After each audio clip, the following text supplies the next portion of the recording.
Dalawa. Pansit. Napagod po ako. Grabe pagod ko.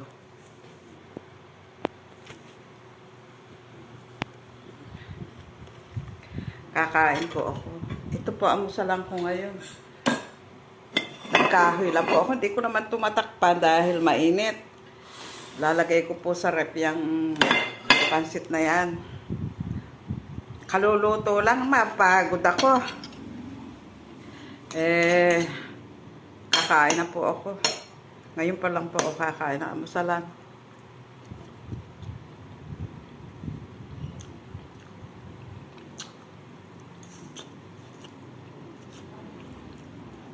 Kanina ko pa po ito kinakain. Hindi matapos-tapos kasi naghuhugas pa ako ng plato.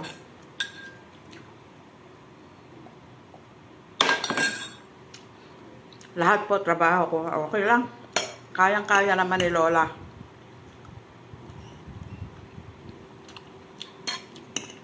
Wala pang hilamusan yan eh. Nagsipilyo lang ako nina. Ang sarap. I-try nyo ho. Magkisa ko na yun ang bawang, sibuyas, kamatis. Tapos, 3 tinapa.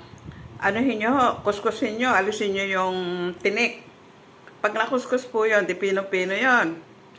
Mga 5 piraso kamatis, yung malalaki ha. Tigisan nyo po yun sa bawang, sibuyas, kamatis. Pero iluto nyo muna yung bawang, sibuyas, tinapang dinurog. Kasi kung ayaw nyo lagyan ng manok, ayaw nyo lagyan ng baboy, pwede na po yung tinapa. Ngayon, kung gusto nyo kung meron kayo sa bahay na meatloaf, katulad nito, may meatloaf po akong inihalo. Pero kahapon wala ako inihalo. Talaga ng pure na tinapa lang. Nung maigisa ko na po siya, nadurog lang po na gusto yung fresh na kamatis. Hindi na po ako bumili ng nasa latang tomato sauce. Fresh na kamatis na po inilagay ko. Ngayon, nung maigisa ko na po yun, nag-boil po ako ng tubig dahil itong habang hinihiwa ko yung mga kamatis, mga ingredients, inilaga ko na po yung itong ayan, yung, ano po ito spaghetti yan eh. Pwede pong gawin pansit yan kasi no, nasa Saudi kami, ginagawa namin yan.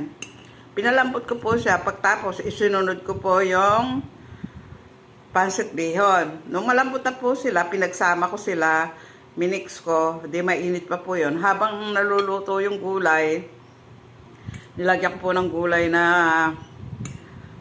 beans at saka yung sitsaro. Wala naman pong carrots, kaya okay na po yun. Hindi naman po panghandaan.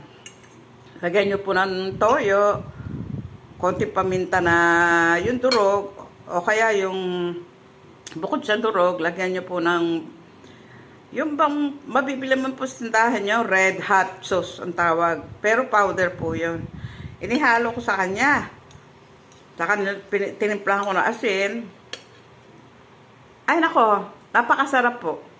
Hindi po sa pagbibiro. Gumawa na po ako noong Miyerkules. Ngayon gumawa uli ako.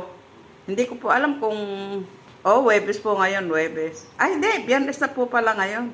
Kasi ewan, ano na yata ako. Namamali na. Tama, Biyernes po ngayon. Kaya yan. Kaya sarap. Baka po may gusto, malaman yung mga recipe. Ganun lang po ang gawin nyo.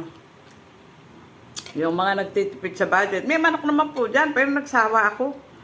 Nagsawa akong puro sahog na ng manok. Siyempre, cheap tayo eh. Cheap. Nakakatawa.